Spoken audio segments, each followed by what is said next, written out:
السلام عليكم ورحمة الله وبركاته. يا صباح الفل عليكم جميعا يا جماعة، أو يا مساء الفل على حسب التوقيت اللي انت بتشوف فيه الفيديو بتاعي.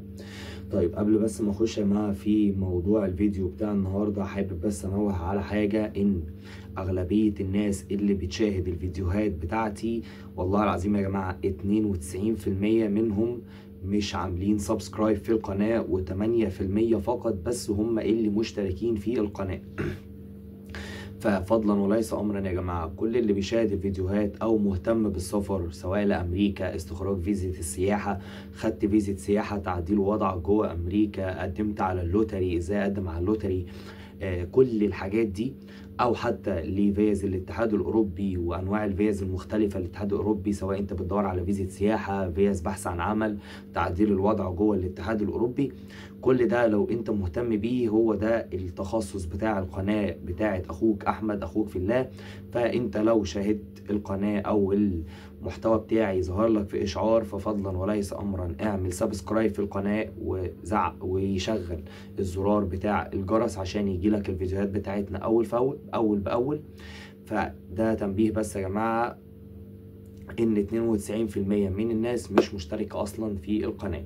طيب نخش بقى في موضوع الفيديو بتاع النهارده، نخش فيه يا معلم. ممكن يكون طويل شويه بس هريحكم يا جماعه من الاخر، عشان الناس اللي بتسال دايما احمد نروح انهي ولايه، نروح الولايات الكبيره. طب الولايات الكبيره بندفع فيها فلوس كتير، طب لو رحنا ولايه صغيره المصاريف اقل بس الساعه اقل. كل ده انا هقوله لك النهارده، وهل هيختلف لو انت داخل بفيزا سياحه او انت داخل باللوتري. فكل ده انا هحله معاك النهارده، وهقول لك الموضوع مبسط وبشكل ظريف جدا، وان شاء الله يكون سهل عليك والمعلومه توصل لك بكل انسيابيه وارتياح. بصوا يا جماعه، من الاخر، انت دلوقتي مثلا رايح لوحدك، معاك فيزا سياحه البي 1 بي 2، هتقعد 4-5 شهور وناوي ترجع بلدك تاني، تمام؟ اقول لك يا باشا ساعتها مفيش اي مشكله، روح تدور على سكن مشترك، ما تقعدش بقى في شقه لوحدك وبتاع والكلام ده كله، عشان خاطر انت اولى بكل قرش لان انت راجع. تمام؟ طيب نروح على انهي ولايه يا احمد؟ هقول لك يا باشا بكل اختصار شديد، وقلتها والله كتير يا جماعه، الولايات الكبيره هتلاقي فيها فرص عمل اكبر، عدد الساعات فيها اعلى، تمام؟ يعني فلوس الساعه اعلى، بس قصاد ده السكن هيكون غالي، مصاريفك الشخصيه هتكون غاليه، اكلك وشربك سجايرك الكلام ده كله هيكون غالي عليك. تمام؟ طيب نروح ايه يعني؟ طب يا احمد نعمل ايه؟ ممكن مثلا تروح ولايه زي ميتشيجان، انا شخصيا رحتها، انا عشت في كاليفورنيا وعشت في ميتشيجان.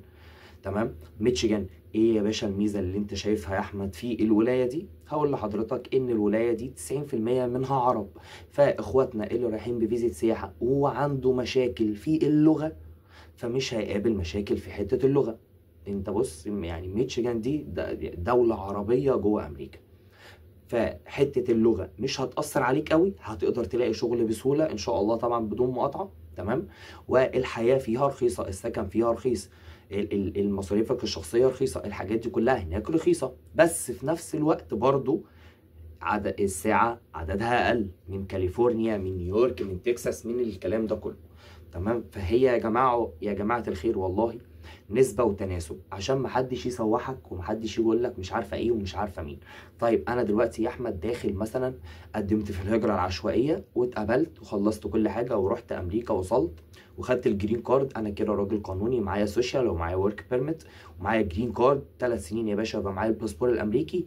انت شايف ايه يا احمد؟ هقول لك بص يا باشا بكل هدوء، الحاجة الوحيدة اللي هي بتميزك عن اللي ما معهوش البي 1 بي 2، عن سوري اللي معاه بي 1 بي 2، ان انت بتشتغل محدش بيقدر ينصب عليك.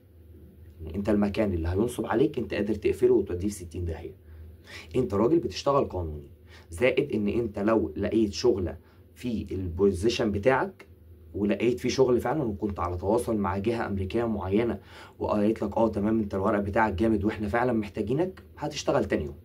تخش يا باشا تشتغل، معاك تصريح عمل، تشتغل زيك زي الامريكي يا معلم، مفيش اي مشاكل. تمام؟ انت مثلا زي راجل مثلا مدرب جمباز، تواصلت مع اكتر من نادي، السيره الذاتيه او السي في بتاعك عجبهم، لقوا ان انت راجل عندك خبره وهم محتاجينك مثلا، تمام؟ هوبا معاك ورقك كمان جرين كارد، يلا خش اشتغل. هو ده الفرق ما بينك وما بين اللي جاي بي 1 بي 2. تمام؟ ان انت بتلاقي فرص عمل اكبر، محدش بيقدر ينصب عليك. لو متواصل مع جهة أمريكية وهم حابينك وعايزينك تشتغل، فأنت هتشتغل بكل ارتياحية. دي كلها مميزات ما يقدرش ياخدها بتاع البي 1 بي 2. يعني أنا أول ما كنت موجود مش معيش ورق، كنت معايا فيزا سياحة، كان بيجي لي الحمد لله سيرتي الذاتيه كويسه، كنت بقدم في انديه بالهبل، وكل الناس اللي تشوف السيره الذاتيه هوب يعمل معايا انترفيو ويعرف ان انا معايا بي 1 بي 2، يقول لي لا مع نفسك، لا اعمل ورق، خليك مقيم رسمي وتعالى بكره اشتغل. لقيت شغل في كاليفورنيا، لقيت شغل في نيويورك، لقيت شغل، بص والله العظيم يا جماعه يعني الحمد لله. بس كان في الاول معيش حاجه، معيش ورق، تمام. فكنت بقى ايه، يلا مطاعم، يلا كافيهات، يلا هوب هوب هوب لغايه لما تظبط ورقك. ظبطت ورقك بعد كده الدنيا الحمد لله بفضل الله مشت. بس انا بكلمك اللي هو ايه ستيب نمبر 1، هو ده الفرق ما بين الراجل اللي معاه الجرين كارد او اللي كسب في الهجره العشوائيه واللي ماشي بي 1 بي 2. الفرق ما بينك وما بينه 4-5 سنين، انت مسابقه ب4-5 سنين، تمام. هتقدر تفتح حساب في البنك، هتقدر تعمل حد هيجي يقول لي في ولايات بتعرف تفتح فيها كشف حساب في البنك بسهوله. حتى لو انت كاسر فيزا زي كاليفورنيا تقدر تفتح حساب في البنك، تقدر تشتري عربيه، تقدر تطلع رخصه، كل ده تقدر تعمله حتى لو انت كاسر الفيزا في ولايه اسمها كاليفورنيا. ركزوا يا جماعه في الموضوع ده لان القوانين بتختلف من ولايه لولايه، تمام. يعني القوانين دي في ميشيغان ما كانتش موجوده، تمشي برخصه دوليه، وكمان لو ظابط رخم هيرخم عليك براحته. كاليفورنيا لا عادي خالص، مفيش اي مشكله، بتطلع الرخصه ومفيش اي مشاكل، تفتح حساب في البنك، تعمل كل حاجه، تمام يا جماعه. بس فهي الموضوع نسبه وتناسب. انا مثلا كنت في كاليفورنيا عايش حياه مرفهه جدا، شايف امريكا اللي انتوا بتشوفوها في التلفزيون، وعايش حياه جميله، وكنت فعلا مرتاح نفسيا، والحياه هناك جميله، والجو هناك كويس، بس ما كنتش قادر اعمل فلوس. لما رحت ميشيغان جودة الحياة بتاعتي قلت كتير جدا، بس قدرت اعمل فلوس، وهكذا وهكذا. طب يا احمد انت شايف ايه؟ اقول لك اهم حاجة انت لازم تعملها بغض النظر عن الولاية هي ايه. رقم 1 يا باشا ان انت تروح ولاية تعرف فيها حد. دي النصيحة اللي انا اقدر انصحها ايا. بص لو الولاية دي يا باشا في القطب الجنوبي الشمالي العفريتي، روح الولاية اللي ليك فيها حد ثقة، هيجيب لك شغل وهيجيب لك سكن وهيقطع معاك مشوار كبير، هيريحك احسن ما تنزل بقى تتبهدل وتعمل حاجات اللي قلت لك عليها، وتروح الكافيهات وتروح المطاعم وبتاع والجوامع والقصة دي. فرقم 1 لاختيارك الولاية يبقى يكون ليك فيها حد وحد ثقة، تمام. هي دي الحاجة اللي انت تركز فيها.